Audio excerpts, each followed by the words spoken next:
Seorang bocah berhasil membantu kakeknya menjadi pengusaha nomor satu di Korea Selatan. Bagaimana ini bisa terjadi? Mari kita simak cerita lengkapnya. Seorang pria muda berumur 20-an sedang berada di sebuah ruangan bersama seorang direktur bank.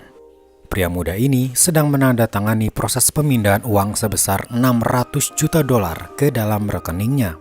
Si direktur bank juga terkesima bagaimana bisa orang semuda ini bisa punya uang sebanyak itu. Untuk menjawab pertanyaan tersebut, kita akan flashback ke beberapa waktu sebelumnya. Pria muda ini bernama Hyun Woo. Profesinya adalah seorang manajer kepala aset di perusahaan besar bernama Sun Yang. Suatu hari sedang berlangsung acara penting di Sun Yang, yaitu pengalihan kekuasaan. Kekuasaan Sun Yang yang saat ini dipegang oleh pria bernama Jin Yong yang akan diserahkan pada anaknya bernama Jin Song.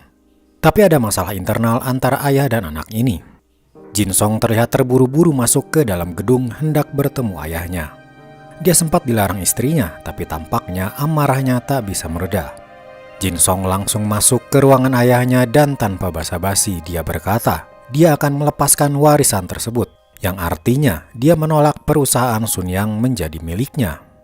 Ayahnya balik berkata, kamu sadar, semua yang kamu miliki adalah berkat Sun Yang, berkat ayahmu ini dan berkat kakekmu. Kamu sendiri tak bisa apa-apa tanpa nama besar keluarga ini.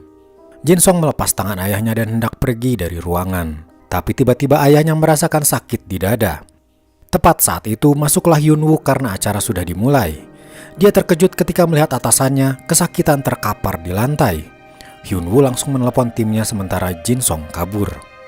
Keadaan ini membuat seluruh anggota keluarga cemas. Sun Yang adalah perusahaan yang dikelola oleh semua anggota keluarga dan saat ini dipegang oleh si anak sulung Jin Yong. Mereka sepakat kalau acara harus terus berjalan dan Jin Song yang kabur harus ditemukan agar semua tamu yang hadir tak ada yang curiga. Hyun Woo diperintahkan untuk mencari Jin Song dalam waktu 30 menit. Kalau tidak, karirnya di Sun Yang akan tamat. Dibantu oleh anak buahnya bernama Shin Kyung, semuanya mencari Jin Song yang kemungkinan ada di hotelnya. Di hotelnya, Jin Song tampak terguncang. Dia hanya menatap nanar akuarium di ruangannya, bahkan pelayannya tak dia hiraukan. Tiba-tiba Jin Song mengamuk tak terkendali. Tak lama muncullah Hyun Woo, tapi tak sengaja dia langsung terkena pukulan dari Jin Song. Tanpa menghiraukan lukanya, Hyun Woo dengan tenang meminta Jin Song untuk kembali ke acara itu. Hyun Woo berjanji, fakta Jin Song ada di ruangan ketika ayahnya jatuh sakit tak akan dia beritahukan pada siapapun. Jin Song dengan arogannya malah menuangkan air ke kepala Hyun Woo, tapi akhirnya dia setuju untuk kembali ke sana. Akhirnya Jin Song kembali dan memberikan pidato di acara itu, membuat pemindahan kekuasaan berjalan lancar. Kini perusahaan Sun Yang telah berpindah ke tangan Jin Song. Hyun Woo adalah manajer aset di Sun Yang, tapi tak jarang dia mendapat perintah yang merendahkan dirinya, seperti membersihkan toilet untuk para keluarga Sun Yang. Hal itu dengan sabar ia lakukan karena kondisi ekonominya pas-pasan. Ibunya telah meninggal dan dia perlu membiayai adiknya kuliah untuk menjadi PNS. Di hari peringatan kematian ibunya, Hyun Woo sedikit emosi ketika ayahnya berkata seharusnya Hyun Woo mulai memikirkan masa depan, menikah lalu memiliki keluarga. Dia pun pergi dari rumah. Keesokan harinya, kantornya kedatangan tamu tak diundang. Para penyidik menggeledah kantornya karena ada laporan proses pemindah kekuasaan Sun Yang kemarin diduga ilegal. Pimpinan penyidik adalah seorang jaksa wanita bernama Min Yong yang dijuluki sebagai malaikat maut Sun Yang. Dia terkenal tak basa-basi jika ada kasus yang berkaitan dengan Sun Yang. Tapi sayangnya ketika hasil penyidikan selesai, mereka tak menemukan bukti mencurigakan. Sun Yang tak terbukti melakukan tindakan ilegal. Di saat yang sama, Hyun Woo tengah melakukan pengaturan dokumen perusahaan Sun Yang. Dia dibantu Shin Kyung mengatur berkas-berkas yang ada dan menghapus berkas mencurigakan agar kejadian penggeledahan tempo hari tak terjadi lagi. Turun dari gedung, Hyun Woo bertemu seorang wanita berbaju biru. Dia adalah istri dari seorang anggota keluarga Sun Yang bernama Lee Hae-in. Lee Hae-in datang tiba-tiba ketika para anggota keluarga berkumpul di ruangan. Saat ini, perusahaan Sun Yang punya banyak anak perusahaan seperti Sun Yang Motors, Sun Yang Construction, dan lain-lain. Namun sekarang Sun Yang akan berubah menjadi satu perusahaan induk. Kedatangan Lee Hae-in adalah untuk menawarkan bagian sahamnya di Sun Yang. Tentu saja, jumlah sahamnya sangat berpengaruh dalam menentukan siapa pemilik Sun Yang induk ke depannya. Dan sebagai gantinya, Lee Hye-in meminta kebenaran mengenai anak kandungnya yang telah meninggal. Jadi ternyata ada spekulasi bahwa kematian anaknya ada kaitannya dengan anggota keluarga Sun Yang. Kembali pada Hyun-woo, dia diberitahu oleh Shin Kyung tentang sebuah dokumen mencurigakan. Ada aliran dana keluar ke perusahaan bernama Sun Yang Mikro dalam jumlah besar yang ternyata perusahaan tersebut palsu. Hyun-woo memberitahukan hal ini pada manajer keuangan Sun Yang, Kim Joo. Tapi dokumen itu malah dihancurkan, seolah kejadian ini memang disengaja dilakukan oleh Sun Yang. Hyun-woo tak bisa melakukan apa-apa dan pergi dari sana. Di bawah, dia bertemu dengan Jin Song. Jin Song berterima kasih atas tindakan Hyun-woo kemarin. Ada rasa tak enak hati dalam diri Hyun-woo, yang pada akhirnya dia memberitahukan tentang adanya aliran dana palsu tadi. Jin Song lalu bertanya, di mana dokumen aslinya? Hyun-woo panik. Tahu kalau dokumen aslinya telah dihancurkan oleh sang manajer keuangan Sun Yang. Tapi belum sempat Hyun-woo menjawab, Kim Joo masuk ke ruangan Jin Song. Jin Song menceritakan hal yang terjadi padanya. Jin Song tiba-tiba berkesimpulan bahwa Kim Joo tahu hal ini dan juga bagian dari kasus aliran dana palsu itu. Ia pun langsung memecat Kim Joo. Jin Song kemudian berkata pada Hyun-woo, mulai sekarang kaulah manajer keuangan Sun Yang dan tugasmu bawa kembali uang yang telah keluar itu. Maka pergilah Hyun-woo ke Turki untuk mengambil semua uang tersebut. Di bank, dia akhirnya menandatangani proses pemindahan uang sebesar $600 juta ke rekeningnya untuk ia bawa ke Sun Yang. Tapi ternyata anak ketiga keluarga Sun Yang, Jin Hwa, diam-diam mendapat rekaman tentang aliran dana itu dan memberikannya pada Jak Sang Min Yong. Jin Hwa ingin Jin Song ditangkap karena kasus ini. Kembali pada Hyun-woo, ketika dia di dalam taksi, si supir menjalankan mobilnya masuk ke sebuah jalan kecil. Hyun-woo mulai curiga. Tiba-tiba dari depan, mobilnya dihadang oleh segerombolan pria. Hyun-woo langsung keluar dari mobil dan berlari kabur. Di tengah larinya, dia bertabrakan dengan seorang remaja. Tapi tanpa diduga, si remaja itu sengaja menyuntikkan racun pada Hyun-woo hingga dia tak sadarkan diri. Hyun-woo dibawa menuju tebing di pinggir laut. Tak ada yang menduga, ternyata yang menangkap Hyun-woo adalah Shin Kyung, bawahannya sendiri. Ternyata Shin Kyung mendapat perintah dari salah satu keluarga Sun Yang untuk melenyapkan Hyun-woo. Hyun-woo ditembak dan tubuhnya langsung jatuh ke laut. Tapi anehnya dia tersadar kembali. Lee Hye-in dan suaminya, anak keempat Sun Yang, bernama Jin Yun, melihat Hyun-woo seolah mereka sudah kenal lama. Hyun-woo melihat pantulan dirinya di kaca, yang telah berubah menjadi anak kecil. Dia panik dan membuat seisi mobil bingung dibuatnya. Hyun-woo hidup kembali, kini sebagai anak dari Jin Yun dan Lee Hye-in, sekaligus cucu dari pendiri Sun Yang sendiri bernama Jin Yang Chul. Dia turun dari mobil dan melihat seluruh anggota keluarga Sun Yang masih muda. Lalu tak lama, muncullah sebuah mobil dan keluarlah sang pendiri Sun Yang, Jin Yang Chul. Hyun-woo akhirnya bisa melihat dengan matanya sendiri. Hyun-woo masih tidak percaya dirinya hidup kembali dan kini bereinkarnasi menjadi cucu dari pendiri Sun Yang. Dan anehnya lagi, dia kembali ke tahun 1987, tahun di mana Sun Yang berusaha menjadi perusahaan besar di masa depan nanti. Hyun-woo sekarang sudah menjadi bagian dari keluarga Sun Yang, dan dia kini bernama Jin Do-jun, cucu bungsu keluarga Sun Yang. Semua anak dari keluarga Sun Yang berusaha terlihat baik di hadapan sang pendiri, Jin Yang Chol, juga terhadap istrinya. Mereka berusaha menarik hati ibunya itu yang terkadang terlihat berlebihan. Tapi orang tua Do-jun berbeda. Ayah Do-jun adalah anak keempat dan tidak berminat pada perusahaan, malah berminat pada dunia perfilman. Dia juga menikahi seorang aktris bernama Lee Hye-in. Orang tua Do-jun seringkali disisihkan dari keluarga karena dianggap berbeda. Jin Yang Chol sendiri sering memarahi anak keempatnya itu dan menganggap mereka hanya aib keluarga. Ketika acara keluarga masih berlangsung, ada sebuah kejadian ketika Do-jun melihat sepupunya bernama Jin Son berada di benda-benda koleksi kakeknya. Do-jun melihat dia mencuri salah satu benda di sana. Jin Son kaget ketika melihat Do-jun dan tak sengaja menjatuhkan vas mahal milik kakeknya itu. Tapi Jin Son malah memutarbalikkan fakta dan berkata bahwa Do-jun lah yang memecahkannya. Terlihat kalau kakeknya itu lebih memihak Jin Son daripada Do-jun. Namun tiba-tiba, Do-jun menyadari sesuatu. Jika ini tahun 1987, maka orang tua asli Hyun-woo pasti masih hidup. Ia pun berlari keluar rumah kakeknya itu menuju ke sebuah tempat di mana keluarganya dulu tinggal. Orang tua Hyun-woo adalah orang sederhana. ayahnya buruh pabrik dan ibunya membuka kedai makan kecil di rumahnya. Dia masuk ke dalam rumahnya itu, tapi tentu saja tak dikenali oleh ibunya karena dia sudah menjadi Dojun. Dojun hanya bisa menangis saja. Tak lama ibu Dojun tiba di sana untuk menjemput Dojun pulang. Di dalam mobil, Dojun menangis karena dia bisa melihat ibu kandungnya lagi. Tapi orang tua Dojun menganggap dia menangis karena dimarahi kakeknya hari tadi. Beralih pada Jin Yang Chol, perusahaan semikonduktor miliknya sedang gawat. Tengah terjadi perang harga semikonduktor antara Amerika dan Jepang. Mereka menurunkan harga pasar dan semikonduktor milik Sun Yang terpaksa harus turun harga juga. Jika ini berlanjut, Sun Yang akan rugi 130 juta dolar.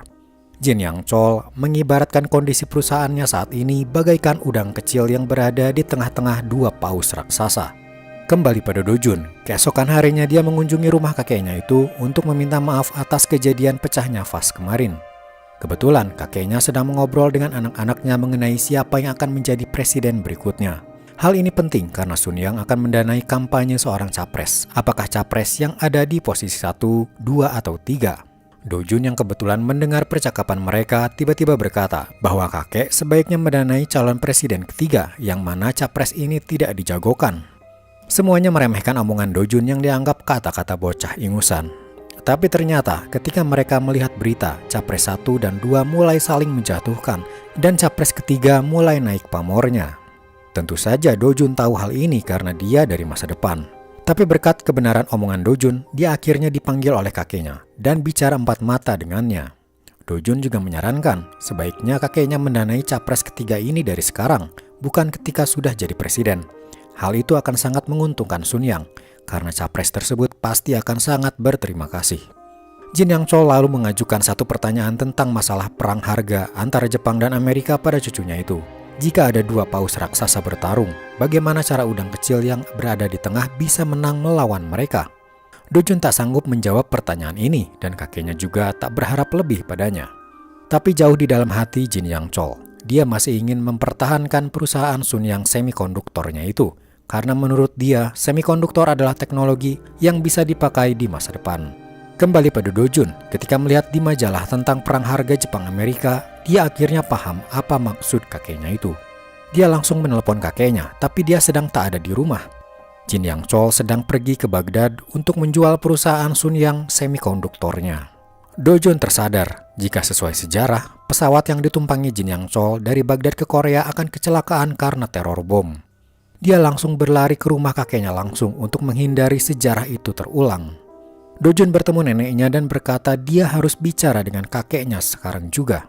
Dia menelepon langsung ke Baghdad dan memberi sebuah pesan penting dengan harapan kakeknya menunda penerbangan. Beberapa waktu kemudian, sebuah berita ditayangkan di TV. Telah terjadi kecelakaan pesawat rute Baghdad Korea dan nama Jin Yang Chol ada di antara para penumpang. Semua anggota keluarga menangis histeris tak percaya. Dojun hanya terdiam, merasa dirinya telah gagal memperbaiki sejarah. Tapi tiba-tiba Jin Yang Chol muncul tiba-tiba dari pintu dan masuk ke rumah. Dia berkata dirinya terbang dengan pesawat lain karena dia ingin lebih cepat sampai di Korea, disebabkan sebuah pesan telepon yang ia terima. Ternyata pesan Dojun waktu itu sampai pada Jin Yang Chol, yang membuat dia mengurungkan niatnya untuk menjual Sun Yang semikonduktor. Pesan dari Dojun itu adalah, cara agar udang bisa menang melawan dua paus raksasa yang bertarung adalah dengan menjadi lebih besar. Jadilah udang besar dan menangkanlah pertarungan itu. Dari pesan itu, Jin Yang Chol memutuskan untuk membeli perusahaan semikonduktor lain, hingga membuat Sun Yang semikonduktor lebih besar dari sebelumnya. Selain itu, Jin Yang Chol juga mendukung dan mendanai kampanye capres nomor 3 yang saat ini sudah menjadi presiden. Sun Yang jadi punya hak untuk memonopoli produksi semikonduktor di seluruh Korea. Udang kecil itu kini telah menjadi besar dan bisa bertarung dengan para paus. Jin Yang Chol akhirnya mulai menerima Dojun sebagai cucunya yang bisa dia harapkan. Sebagai hadiah, Dojun meminta untuk membiayai kuliah dirinya masuk di jurusan hukum Universitas nomor 1 di Korea. Dia juga meminta tanah pada kakeknya itu di sebuah kawasan bernama Bundang. Jin Yang Chol berkata kawasan itu adalah lahan tak berguna, tapi Dojun tahu masa depan. Lahan itu akan berguna pada waktunya. Waktu pun terus berlalu hingga Dojun beranjak dewasa dan kini sudah kuliah. Sesuai harapan, dia masuk ke universitas ternama jurusan hukum. Selain itu, tanah yang dulu pernah ia minta belikan, kini kawasannya sudah berubah menjadi kawasan elit, dengan apartemen mewah berjejer. Dari tanah itu, Dojun mendapat keuntungan penjualan sebesar 24 juta dolar yang kemudian dia langsung menukarkan semuanya itu dengan dolar Amerika. Sempat ada rasa iri atau juga curiga dari para anak Jin Yang Chol. Bagaimana anak umur 20 tahun bisa punya uang 24 juta dolar? Tapi si anak sulung Jin Yong berkata, uang itu sama dengan nyawa ayah mereka yang selamat dari kecelakaan pesawat dulu. Berkat Dojun, Jin Yang Chol masih hidup sampai sekarang. Dojun juga membantu ayahnya berinvestasi di dunia perfilman. Karena dia tahu masa depan, dia menyarankan kepada ayahnya membeli lisensi Home Alone yang awalnya diragukan bisa laku. Ternyata film itu laku keras, terutama pada saat Natal, membuat ayahnya untung besar. Kemudian Dojun juga bertemu dengan si malaikat maut Sun Yang, Min Yong, yang terlihat masih muda.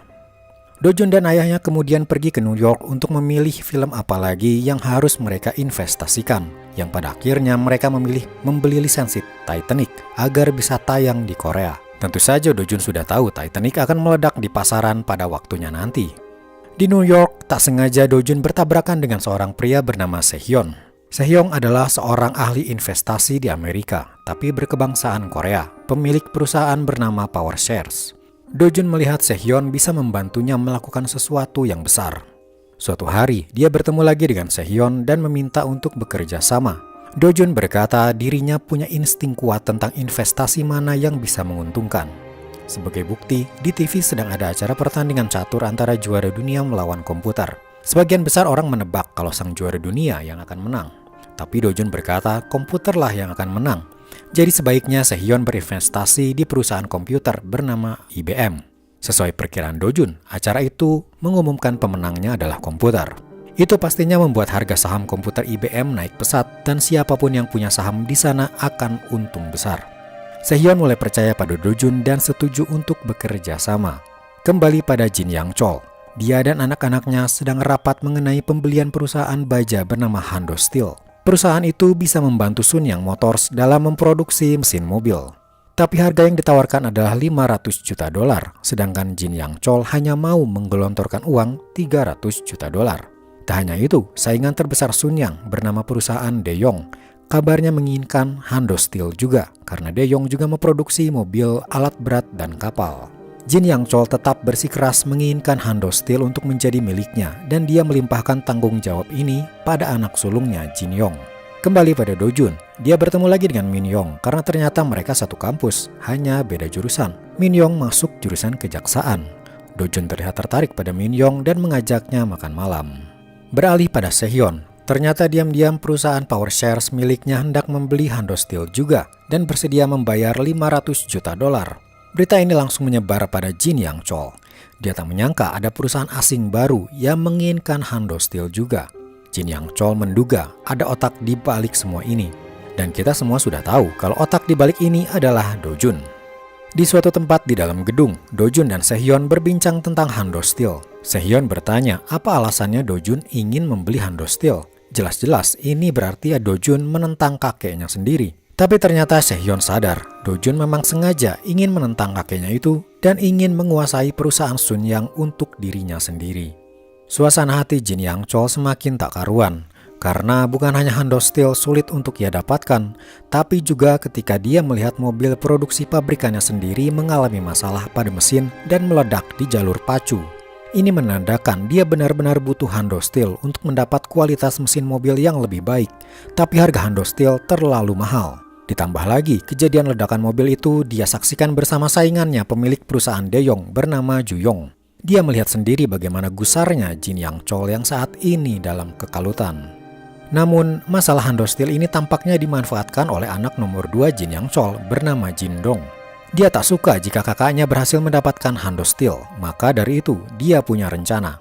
Pertama, dia memata-matai PowerShares, yang kemudian dia mendapat foto-foto Dojun sering keluar masuk gedung PowerShares. Info ini langsung dia berikan pada ayahnya. Setelah itu, Jin Yang Chol mengundang pimpinan PowerShares, Sehyun, untuk mendiskusikan Hando Steel. Ketika mereka berbincang, Jin Yang Chol bertanya apakah cucunya itu ikut berinvestasi dalam rencana pembelian Hando Steel. Sehyun berkata, awalnya memang Dojun berinvestasi di PowerShares, tapi dia berinvestasi di sebuah website jualan buku bernama Kadabra, yang di masa depan Dojun tahu itu berubah menjadi Amazon, website nomor 1 marketplace dunia. Sehyeon juga berkata, ada seorang anak Jin Yang Chol yang diam-diam ingin menggagalkan Sun Yang membeli Hando Steel. Dialah Jin Dong. Jin Dong bahkan memberi bantuan dana pada Daeyong, perusahaan saingan Sun Yang, agar Hando Steel bisa dibeli oleh Daeyong. Tapi di luar dugaan, Jin Yang Chol tidak marah, malahan dia membiarkan hal ini. Dia menganggap itu wajar sebagai pengusaha untuk melobi perusahaan lain. Menurutnya, jika pengusaha lebih mementingkan keluarganya, dia tak akan mendapatkan keuntungan. Di sisi lain, si anak sulung Jin Yong yang ditugaskan untuk membeli Hando Steel terlihat sangat pusing.